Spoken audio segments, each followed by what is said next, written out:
Action சீக்வன்ஸில் Tom Cruise, Jackie Chan, அந்த வரிசையில் பாலையா. கேட்கிறவன் கேனா கேரம் போர்டை கண்டுபிடிச்சு கே ரவிக்குமார் நீ அவருடைய புதுசாக ஒரு படம் வந்து இப்போ 2 நாளுக்கு முன்னாடி வந்து ரிலீஸ் ஆயிருக்கு, அகண்டா பார்ட் 2.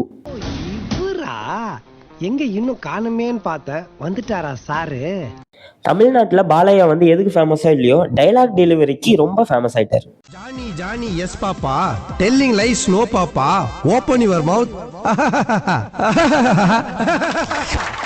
இவரோட அகண்டா பார்ட் 2க்கு யார் ஆக்ஷன் சீக்வன்ஸ் எடுத்ததுன்னு தெரியல, அவ்வளோ அருமையாக எடுத்து வச்சிருக்காங்க. எப்படி எடுத்திருக்காங்கன்னு பாருங்களேன்.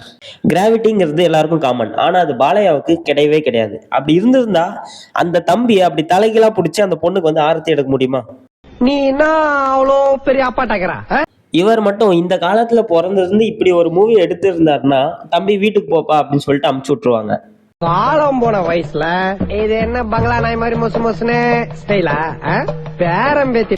ஆனா என்ன பண்றது, கால கொடுமை, இதெல்லாம் பார்த்துதான் ஆகணும். இந்த மாதிரி பாலையாவோட எந்த ஆக்ஷன் சீக்வன்ஸ் உங்களுக்கு ரொம்ப பிடிக்கும்னு கமெண்ட் பண்ணிட்டு போங்க. பாய். நீயும் சிங்கிளே நானும் சிங்கிளே, ஏன் ஆக கூட